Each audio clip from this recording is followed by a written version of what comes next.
बिस्मिल्लाहिर्रहमानिर्रहीम। आज की वीडियो में SSC first chapter biology 10th class students के लिए न्यूट्रिशन चैप्टर के इम्पॉर्टेंट पॉइंट्स आपको डिस्कस करूंगा। बोर्ड एग्जाम्स के लिए भी हेल्पफुल रहेंगे। न्यूट्रिशन मतलब whatever the food we are consuming, वो हमारी बॉडी में जो जाएगा फूड, वो हमारी बॉडी को न्यूट्रिशन पहुंचाएगा। तो न्यूट्रिशन का मतलब क्या होता है? फूड सप्लाइंग सिस्टम को बोलते हैं। सीबी वैन नील जो है एक ऐसे माइक्रोबायोलॉजिस्ट है जो केमिस्ट्री ऑफ फोटोसिंथेसिस के बारे में बताए थे। इन्होंने जो है फोटोसिंथेसिस लाइट डिपेंडेंट रिएक्शन रहता बोल के सीबी वैन नील हमें बोले थे। ये आपको याद रखना है। उसके बाद न्यूट्रिशन के चैप्टर में जो है काइंड्स ऑफ न्यूट्रिशन बहुत इंपॉर्टेंट है। टाइप्स ऑफ न्यूट्रिशन कितने टाइप्स के हैं वो हमें याद रखना होगा। पहला देखिए ऑटोट्रॉफिक न्यूट्रिशन है, उसके बाद हेटेरोट्रॉफिक न्यूट्रिशन है, फिर उसके बाद सैप्रोफाइटिक न्यूट्रिशन है, उसके बाद पैरासाइटिक न्यूट्रिशन है। एक के बाद एक करके मालूम कर लेंगे। ऑटोट्रॉफिक किसको बोलते हैं? ऑटोट्रॉफिक न्यूट्रिशन देखिए ऐसे ऑर्गेनिजम्स को बोलते हैं जो अपना फूड मटेरियल खुद प्रिपेयर कर सकता है लाइट के प्रेजेंस में। लाइट को जो है एनर्जी के वैसा यूज़ करता है। सोर्स मतलब जरिए को बोलते हैं। एग्जाम्पल बैक्टीरिया और प्लांट्स एंड अलगे। हेटेरोट्रॉफ्स किसको बोलते हैं? ऐसे ऑर्गेनिजम्स को हेटेरोट्रॉफ्स बोलते हैं जो अपना खाना, अपना फूड ओन प्रिपेयर नहीं कर पाता है, वो किसी और ऑर्गेनिज्म पे डिपेंड रहता है, ठीक है, फूड के लिए। एग्जाम्पल देखिए हेटेरोट्रॉफ्स का, डॉग्स है, बर्ड्स है, ह्यूमंस है, एसेट्रा। ओके, नेक्स्ट वन हो गया सैप्रोफाइट्स। सैप्रोफाइट्स किसको बोलते हैं? ऐसे ऑर्गेनिजम्स को जो अपना फूड जो है मरे हुए प्लांट्स से, मरे हुए एनिमल बॉडीज से, डेड एंड डिकेइंग प्लांट्स या एनिमल बॉडीज से अपना फूड लेते हैं, ऑब्टेन करते हैं, लेते हैं, हासिल करते हैं। वैसे ऑर्गेनिज्म को सैप्रोफाइटिक ऑर्गेनिज्म बोलते हैं या सैप्रोफाइटिक न्यूट्रिशन कहा जाता है। नेक्स्ट वन पैरासाइटिक किसको बोलते हैं? Parasitic nutrition. Organisms drive their food from the body of other living organisms, ठीक है। ऐसे ऑर्गेनिज्म जो अपना खाना, अपना फूड, अपना जीने का डेली का फूड जो है दूसरे ऑर्गेनिजम्स के बॉडी पे रहते हैं, दूसरे ऑर्गेनिजम्स की बॉडी पे रह के उनका से फूड लेते हैं, लेकिन उनको कुछ भी किल नहीं करते हैं, उनको हार्म नहीं पहुंचाते। वैसे ऑर्गेनिजम्स को पैरासाइटिक ऑर्गेनिज्म बोलते हैं। एग्जाम्पल लाइस ऑन ह्यूमंस, हमारे हेड पे रहती है लाइस, और टिक्स बॉडी पे रहती है डॉग्स की। ये एग्जाम्पल है पैरासाइटिक के। नेक्स्ट इंपॉर्टेंट टॉपिक है फर्स्ट चैप्टर में ही न्यूट्रिशन में, वो है फोटोसिंथेसिस। फोटोसिंथेसिस के बारे में हमें पता होना बहुत ज़रूरी है। 8th क्लास से हम पढ़ लेते आ रहे हैं फोटोसिंथेसिस के बारे में। फोटो का मतलब लाइट होता है, सिंथेसिस का मतलब प्रोसेस होता है। लाइट प्रोसेस का मतलब फोटोसिंथेसिस होता है। Green plants prepare their own food material in the presence of sunlight is known as photosynthesis. ये डेफिनेशन है। मीनिंग क्या है? Photo means light, synthesis means process. अब फोटोसिंथेसिस के लिए फैक्टर्स क्या क्या इंपॉर्टेंट है, देखिए क्या क्या फैक्टर्स के अंदर फोटोसिंथेसिस होता है। वाटर H2O ज़रूरी है, कार्बन डाइऑक्साइड CO2 ज़रूरी है, सनलाइट ज़रूरी है, और क्लोरोफिल। क्लोरोफिल के अंदर जो ग्रीन पिगमेंट है, क्लोरोफिल के अंदर क्लोरोप्लास्ट है, क्लोरोप्लास्ट के अंदर क्लोरोफिल है। क्लोरोप्लास्ट ही जो है फोटोसिंथेसिस का साइट है, वहीं पे जो है फोटोसिंथेसिस होता है। फोटोसिंथेसिस की बात करेंगे तो दो प्रोसेस रहेंगे। लाइट डिपेंडेंट रिएक्शन जिसमें फोटोलाइसिस होता है। Photo means light, lysis means breakdown of light. तो यहाँ पे ब्रेकडाउन ऑफ लाइट होती है। एंड प्रोडक्ट ऑक्सीजन होता है, एडिनोसाइन ट्राइफॉस्फेट होता है ATP। उसके बाद नाइकोटाइनामाइड एडिनोसाइन डाइन्यूक्लियोटाइड फॉस्फेट NADPH, यहाँ पे एंड प्रोडक्ट फॉर्म होते हैं। उसके बाद और एक लाइट डिपेंडेंट रिएक्शन के साथ जो है, लाइट चले गई बाद 6 PM के बाद जब अंधेरा हो जाएगा तो लाइट इंडिपेंडेंट रिएक्शन होगा। उसमें ग्लूकोज से रिएक्शन होगा, ग्लूकोज के बाद स्टार्च फॉर्म होगा, ठीक है। अब फोटोसिंथेसिस का रिएक्शन हम देख लेंगे। Balance chemical reaction of photosynthesis, 6 molecules of carbon dioxide plus 12 molecules of H2O। Okay, 12 molecules of H2O in the presence of sunlight by chlorophyll. Sunlight by chlorophyll give rise to, इसको जो है give rise to बोलेंगे। 6 molecules of carbon dioxide plus 12 molecules of water in the presence of sunlight by chlorophyll give rise to C6H12O6 glucose बोलेंगे इसको। Glucose plus 6 molecules of water plus 6 molecules of oxygen, oxygen release into the atmosphere, ठीक है। ये जो है photosynthesis का chemical balanced equation है, ये आपको याद रख लेना है, ठीक है। Glucose 6 molecules of carbon, 12 molecules of hydrogen, 6 molecules of oxygen, 6 molecules of water, 6 molecules of oxygen. Okay, ये फोटोसिंथेसिस का जो है रिएक्शन आपको याद रख लेना है। नेक्स्ट, इसी में जो है फर्स्ट चैप्टर में ही लाइट डिपेंडेंट रिएक्शन भी बोलते हैं इसको, लाइट रिएक्शन को, और डार्क रिएक्शन को लाइट इंडिपेंडेंट रिएक्शन भी बोलते हैं। ये कहाँ पे होता है देखिए, accords in ग्राना of chloroplast. Chloroplast का एक ग्राना रीजन रहता है लीव में, वहाँ पे लाइट डिपेंडेंट रिएक्शन होता है। और स्ट्रोमा ऑफ क्लोरोप्लास्ट में जो है light independent dark reaction accords होता है। यहाँ पे लाइट रिएक्शन के लिए प्रेजेंस ऑफ लाइट बहुत ज़रूरी है, accords in the present of light. It is not dependent on light, यहाँ पे लाइट की ज़रूरत नहीं है डार्क रिएक्शन को, राइट। अब जो एंड प्रोडक्ट्स फॉर्म होते हैं लाइट रिएक्शन में, लाइट डिपेंडेंट रिएक्शन में, वो क्या है, ऑक्सीजन है, ATP है और NADPH है। यहाँ पे एंड प्रोडक्ट क्या है, ग्लूकोज है, C6H12O6, ठीक है। उसके बाद अब एसिड का रोल क्या है स्टोमक में, ये भी एक टेक्स्ट बुक का क्वेश्चन है, इंपॉर्टेंट है। हमारा जो स्टोमक में एसिड होता है वो HCl है, हाइड्रोक्लोरिक एसिड, जो कि स्टोमक में फॉन्ड है। वो हम जो भी फूड खाते हैं, जाने अनजाने में हम जंक फूड्स खाते हैं या घर के फूड्स खाते हैं विदाउट वॉशिंग और क्लीनिंग, तो उससे क्या होता है, जर्म्स चले जाते हैं, हार्मफुल जर्म्स चले आते हैं। तो वो हार्मफुल जर्म्स को स्टोमक में किल करने के लिए HCl जो है रोल प्ले करता है, ठीक है, ये आपको याद रख लेना है। HCl रहने से ही कई तरह के एंजाइम्स भी बनते हैं, जूसेस भी बनते हैं, और पेप्सिन एक ऐसा एंजाइम है जो बहुत एक्टिव रहता है HCl के प्रेजेंस में हमेशा, ठीक है। नेक्स्ट वन जो है, ग्लैंड्स के नेम क्या है, ग्लैंड्स जो होते हैं बॉडी के, उसके नेम्स क्या है, और ऑर्गन्स के जो डाइजेशन के लिए हेल्प करते हैं हमारी बॉडी में। सलीवरी ग्लैंड्स है, गैस्ट्रिक ग्लैंड्स है जो स्टोमक में रहते हैं, सलीवरी ग्लैंड्स जो है हमारे नेक की तरफ रहते हैं, लिवर भी एक जो है ऑर्गन है बहुत बड़ा, पैंक्रियाज भी एक ऑर्गन है बहुत बड़ा, और इंटेस्टाइनल ग्लैंड्स, ये ग्लैंड्स और ऑर्गन जो है डाइजेशन के लिए हेल्प होते हैं, ओके।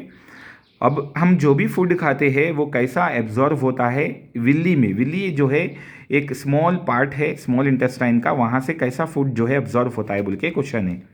तो स्मॉल इंटेस्टाइन जो है मेन रीजन है जहाँ डाइजेस्टेड फूड का एब्जॉर्व करने का, ठीक है। वहाँ से ही पहले स्मॉल इंटेस्टाइन से होते हुए, लार्ज इंटेस्टाइन से होते हुए, फिर एनस, फिर रेक्टम से होते हुए जो है फूड पास होता है, ठीक है। तो यहाँ पे inner surface of small intestine जो होता है, वहाँ पे टाइनी फिगर लाइक प्रोजेक्शंस होते हैं, बहुत millions of tiny figure like projections होते हैं, जिसको विल्ली बोलते हैं, ठीक है। तो जो भी विल्ली में अनडाइजेस्टेड फूड हो जाता है, पास नहीं होता है स्मॉल इंटेस्टाइन से, अनडाइजेस्टेड हो जाता है फूड, उसको लार्ज इंटेस्टाइन को भेज दिया जाता है। Rest of the undigested food passes through the large intestine, ठीक है। ये आपको अच्छी तरीके से याद रख लेना है, बहुत इंपॉर्टेंट क्वेश्चन है। नेक्स्ट जो है हम बात कर लेंगे, इसके बाद काफ़ी और इम्पोर्टेंट क्वेश्चंस भी है यहाँ पे, आपको नोट डाउन कर लेना है। 10th क्लास की बायोलॉजी के फर्स्ट चैप्टर के लिए आपको नोट डाउन कर लेना है कौन से इंपॉर्टेंट क्वेश्चंस है। इसके अलावा भी और दूसरे क्वेश्चंस भी आपको जो है अच्छी तरीके से याद रख लेना है, जैसे कि देखिए रोल ऑफ एसिड का तो मैं आपको बोल दिया हूँ। उसके बाद और एक इम्पॉर्टेंट क्वेश्चन है, how are fats digested, fats कैसा डाइजेस्टेड होते हैं, where do they get digested, कहाँ पे फैट्स डाइजेस्टेड होते हैं। इसका और एक क्वेश्चन भी आ सकता है आपको बोर्ड एग्जाम में, what is emulsification of fats, ठीक है। एमल्सिफिकेशन ऑफ फैट्स भी पूछ सकता है, how it helps in the digestion of fats. तो आपको क्या लिखना है, देखिए जो भी बाइल जूस सेक्रेट करता है, लीवर जो बाइल जूस सेक्रेट करता है, bile juice secreted by liver emulsify करता है फैट ग्लोब्यूल्स को इनटू स्मॉल फैट ग्लोब्यूल्स, ठीक है। ये आपको फर्स्ट पॉइंट लिखना है। सेकंड पॉइंट क्या लिखना है आपको, जो पैंक्रेटिक ऑर्गन है वहां से पैंक्रेटिक जूस आता है, वो जो है ब्रेक्स डाउन करता है स्मॉल फैट ग्लोब्यूल्स को। Pancreatic juice will break down small fat globules, globules यानी कि फैट के टुकड़े छोटे छोटे, ठीक है, वो आपको लिखना है। उसके बाद the enzyme present in intestinal juice, जो इंटेस्टाइन के अंदर जूस रहता है और जो ग्लैंड्स जो एंजाइम प्रेजेंट रहते हैं इंटेस्टाइनल जूस में, वो ब्रेक डाउन करते हैं फैट्स को into fatty acids and glycerol, okay. ये आप लिख सकते हैं। The process of digestion of fats take place in the small intestine. Digestion of fats, जो भी आप फैट्स की चीज़ा ले रहे, घी, बटर एक्सेट्रा, जो भी आप फैट्स चीज़ा ले रहे, जंक फूड्स, वो पूरे चीज़ा जो है डाइजेशन ऑफ फैट्स जो है स्मॉल इंटेस्टाइन में होता है। ये आपको नोट डाउन कर लेना है, ठीक है। नेक्स्ट वन है, what is the role of saliva in the digestion of food, ठीक है। सलाइवा का रूल क्या है डाइजेशन ऑफ फूड में? सलाइवा जो है सलीवरी ग्लैंड्स सेक्रेट करता है, जो कि हमारे प्रेजेंट ऑफ माउथ में प्रेजेंट रहता है। ओके, सलाइवा जो हम सलाइवा थूक को बोलते हैं, वो जो है सलीवरी ग्लैंड सेक्रेट करता है, ये आपको नोट डाउन करना है। ह्यूमन सलीवा, हमारे ह्यूमन सलीवा में जो है एक एंजाइम रहता है जिसको एमाइलेज बोलते हैं, पेटिलिन भी बोलते हैं, जो स्टार्च को मैल्टोस में कन्वर्ट करता है। मैल्टोस क्या है? एक शुगर है। स्टार्च क्या है? एक कार्बोहाइड्रेट है। ठीक है, तो ये आपको याद रख लेना है, ये भी इंपॉर्टेंट क्वेश्चन है। उसके बाद what is the role of roughages in the alimentary canal? Alimentary canal क्या है? एक लॉन्ग ट्यूब है जो माउथ से स्टार्टिंग होती है, एनर्स पे कंप्लीट होती है, एक लॉन्ग फूड पाइप की वैसा ट्यूब है। Okay, alimentary canal.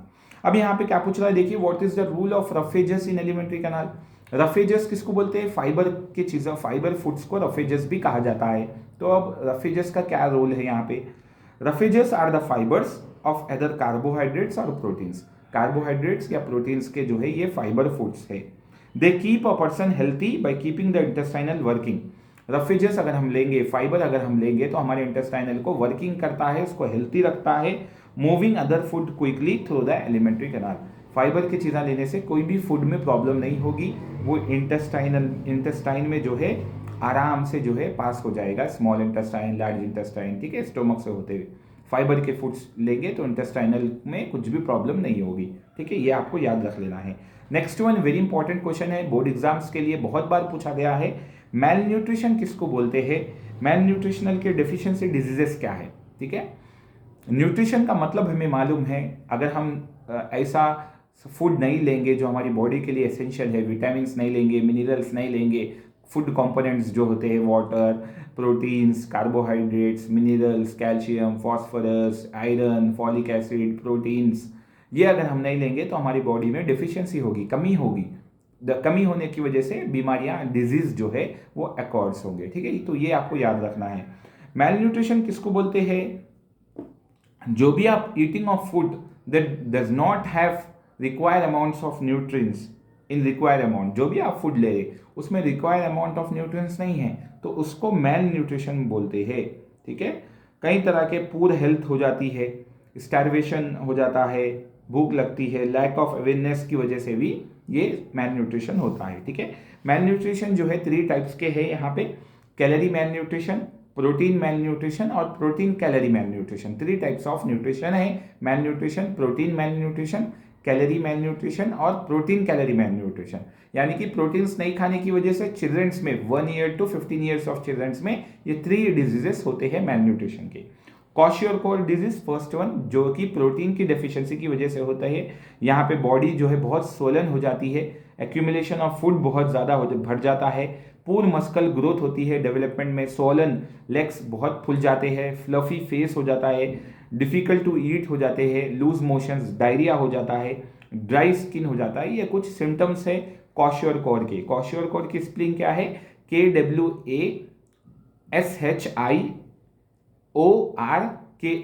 ठीक है, क्वाशियोरकोर का मतलब जो है एक बीमारी का नाम है जो कि प्रोटीन डेफिशिएंसी की वजह से होता है। Next one marasmus. मेरेस्मस जो है वो प्रोटीन और कैलोरी नहीं लेने की वजह से, हमारी बॉडी में रिक्वायर अमाउंट ऑफ नहीं लेने की वजह से, प्रोटीन या कैलोरी, उसकी वजह से मेरेस्मस होता है। ठीक है, मेरेस्मस में सिम्टम्स क्या है देखिए, लीन, LEAN, लीन एंड वीक हो जाते हैं, स्वेलिंग लिम्स हो जाते हैं, लेस डेवलप मसल्स हो जाते हैं, ड्राई स्किन हो जाता है, यहाँ पे भी डायरिया हो जाता है। ये मेरेस्मस के सिम्टम्स है जो कि प्रोटीन और कैलोरी की डेफिशिएंसी की वजह से होता है। नेक्स्ट वन थर्ड डिजीज है मेल न्यूट्रिशन का, ओबिसिटी। ओबिसिटी फैट को बोलते हैं। 100 के ऊपर अगर हमारा GMI इंडेक्स बढ़ जाता है तो उसको ओबिसिटी में कहा जाता है। Obesity is the over eating and excess of energy intake. ज़्यादा खाने की वजह से, एनर्जी बॉडी में बहुत ज़्यादा लेने की वजह से कार्बोहाइड्रेट्स के फूड्स, उससे ओबिसिटी में आ जाते हैं। ये बहुत बड़ा हेल्थ का बहुत बड़ा बीमारी है, हेल्थ हजार्ड है।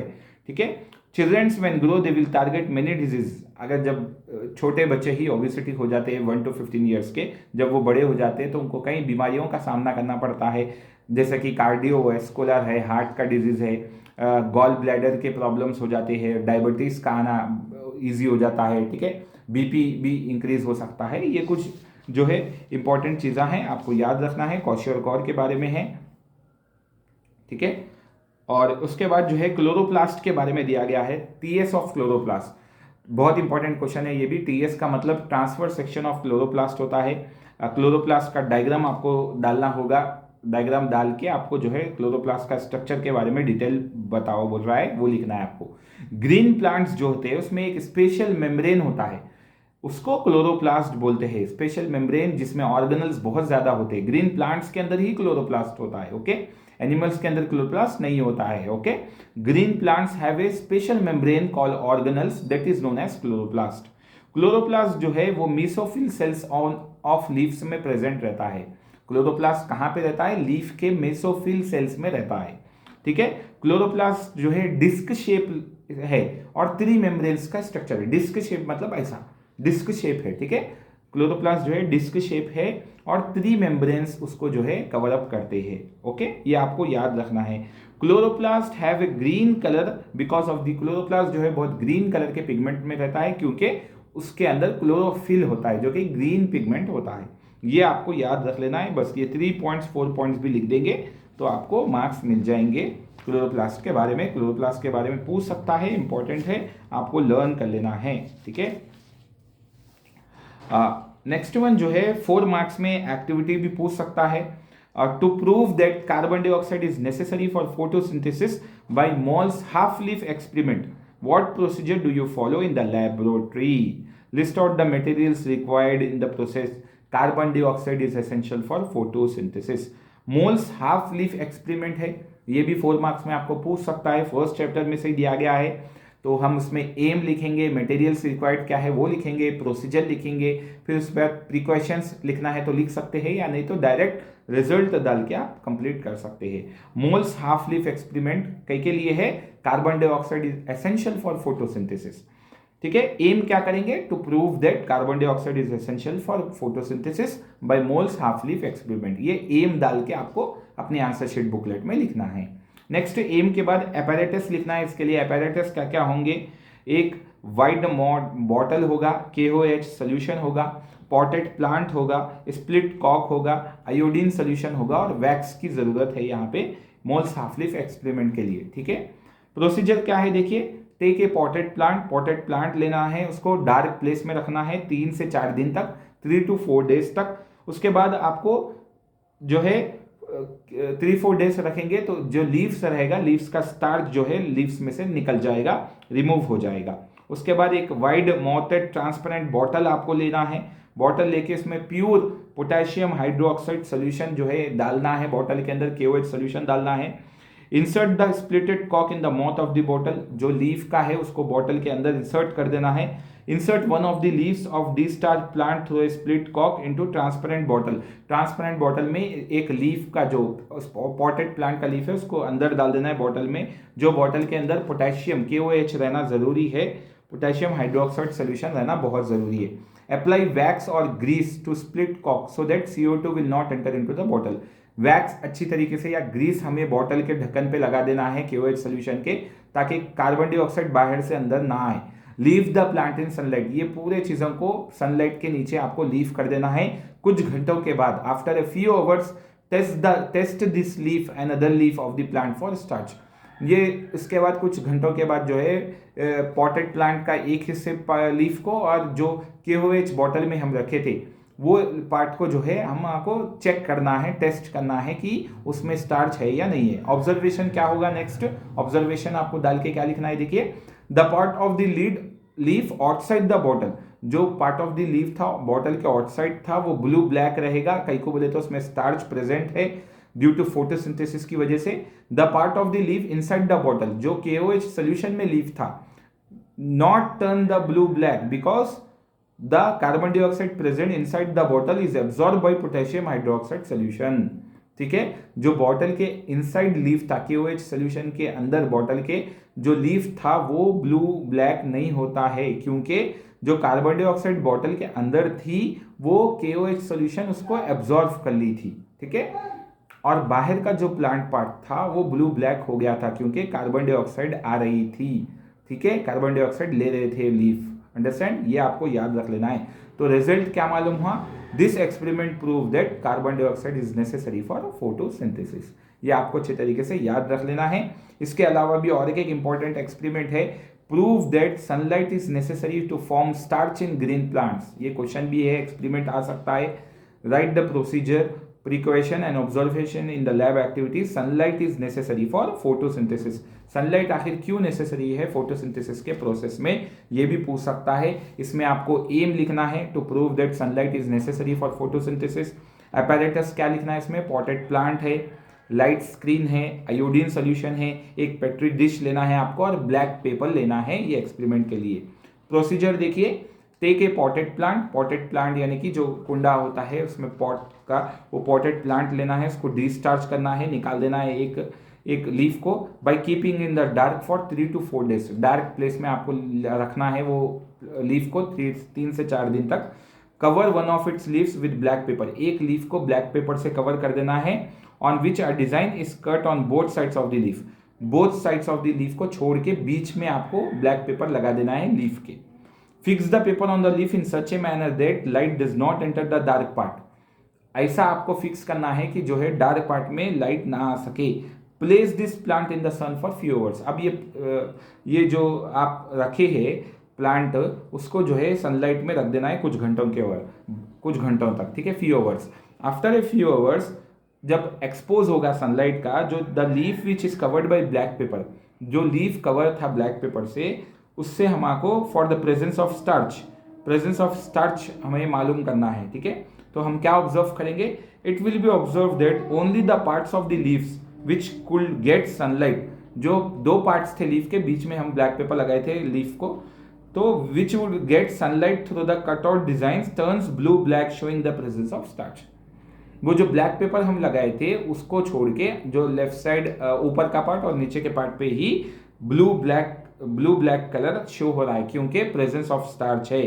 रिजल्ट क्या मालूम हो रहा है, this experiment prove that light is necessary for photosynthesis. जब लीफ के पार्ट को हम 2 तरफ छोड़ के बीच में ब्लैक पेपर लगा दिए थे, अच्छी तरीके से अटैच कर दिए थे, तो जो सनलाइट में फिर छोड़ के सनलाइट में उसको रख दिए थे फ्यू आवर्स तक, तो सनलाइट का एक्सपोज जब हुआ ब्लैक पेपर पे और अपर साइड और डाउन साइड, तो अपर साइड और डाउन साइड जो है वही चेंज हुआ। ब्लैक पेपर जब लगाए थे वो चेंज नहीं हुआ, क्यों, सनलाइट के प्रेजेंस से ही हमें मालूम हो रहा कि स्टार्च फॉर्म हो रहा है। स्टार्च जरूरी नेसेसरी है फोटोसिंथेसिस के लिए, ठीक है। ये हमें याद रखना है, ये 2 एक्सपेरिमेंट बहुत इंपॉर्टेंट है, ठीक है। उसके बाद विटामिन का चार्ट भी है, इंजाइम्स का चार्ट भी है, 4 मार्क्स में भी पूछ सकता है। इंजाइम्स के नाम आपको याद रख लेना है, पेटिलिन है, सलीवरी एमाइलेज भी बोलते हैं इसको, पेप्सिन है, बाइल है, बाइल जो लिवर में होता है उसके 9 इंजाइम्स है, एमाइलेज है, ट्रिप्सिन है, लिपेज है, पेप्टिडेज है, सुक्रेज है। और पेटिलिन कहाँ पे सेक्रेट होता है, कहाँ पे रहता है, सलीवरी ग्लैंड में रहता है। पेप्सिन गैस्ट्रिक ग्लैंड स्टोमक में रहता है। बाइल जो है वो जूस है, एंजाइम नहीं है यहाँ पे, जो लिवर में सेक्रेट होता है। एमाइलेज जो है वो पैंक्रीज ग्लैंड में सेक्रेट होता है। ट्रिप्सिन जो है वो भी पैंक्रीज ग्लैंड में सेक्रेट होता है। लाइपेज जो है वो पैंक्रियाटिक और इंटेस्टाइनल ग्लैंड में सेक्रेट होता है। और एक एंजाइम है पेप्टिडेज, ये भी इंटेस्टाइनल ग्लैंड में सेक्रेटेड है। सुक्रेज भी इंटेस्टाइनल ग्लैंड में सेक्रेट है, ये आपको याद रखना है। इसके जो डाइजेस्टिव जूस है वो अभी आपको याद रखना है। पेटिलिन का डाइजेस्टिव जूस जो हमें मिलता है वो सलीवा है। पेप्सिन जो इंजाइम है उससे हमें जो जूस मिलता है डाइजेस्टिव जूस, वो गैस्ट्रिक जूस है। बाइल से जो हमें जूस मिलता है डाइजेस्टिव जूस, वो बाइल जूस है। एमाइलेज से जो हमें जूस मिलता है वो पैंक्रियाटिक जूस है। ट्रिप्सिन से जो मिलता है वो भी पैंक्रियाटिक जूस है। लाइपेज से जो मिलता है वो भी हमें डाइजेस्टिव जूस पैंक्रियाटिक है। पेप्टिडेज जो इंजाइम है उससे हमें जो डाइजेस्टिव जूस मिलता है वो इंटेस्टाइनल जूस है। सुक्रेज जो है उससे हमें जो डाइजेस्टिव जूस मिलता है वो इंटेस्टाइनल जूस है। ये किस पे एक्ट होते हैं वो भी हमें याद रखना है। पेटिलिन एंजाइम कार्बोहाइड्रेट्स जब हम लेते हैं जब एक्टिव होता है, एक्ट होता है। पेप्सिन जो एंजाइम है वो प्रोटीन जब हम लेते हैं जब ये पूरे जूसेस बनते हैं। बाइल जो एंजाइम है वो फैट्स लेने से ही फॉर्म होता है। अमाइलेज जो एंजाइम है वो कार्बोहाइड्रेट्स एक्ट होने से ही जो है अमाइलेज फॉर्म होता है। ट्रिप्सिन जो एंजाइम है वो प्रोटीन्स के ऊपर ही एक्ट होता है। पेप्टिडेज और लाइपेज जो है वो भी फैट्स और पेप्टिडेज पे एक्ट होता है। सुक्रेज जो एंजाइम है वो एक्ट ऑन सुक्रोज पे होता है, जो कि केन शुगर भी बोलते हैं, ठीक है। ये आपको नोट डाउन कर लेना है। ये चार्ट में आपको बोला था डाइजेस्टिव एंजाइम्स का और रोल क्या है उनका डाइजेशन फूड के लिए, ठीक है। ये भी 4 मार्क्स के लिए पूछ सकता है। न्यूट्रिशन चैप्टर का कंप्लीट मैं आपको आज एक्सप्लेन कर दिया हूँ। इस वीडियो को तमाम स्टूडेंट्स के लिए भी ज़रूर शेयर करिए, तमाम स्टूडेंट्स को वीडियो ज़रूर शेयर करिए जो भी एसएससी रेगुलर के हैं, फर्स्ट चैप्टर बायोलॉजी न्यूट्रिशन के बारे में नहीं समझे हैं उनके लिए आज का चैप्टर था। ऐसे ही जो है आप लोगों के लिए 10th का फिजिक्स और बायोलॉजी के इंपॉर्टेंट चैप्टर्स एक्सप्लेन करूंगा और इंपॉर्टेंट क्वेश्चंस भी एक्सप्लेन करूंगा। दुआ में ज़रूर याद रखिए। अल्लाह हाफिज़।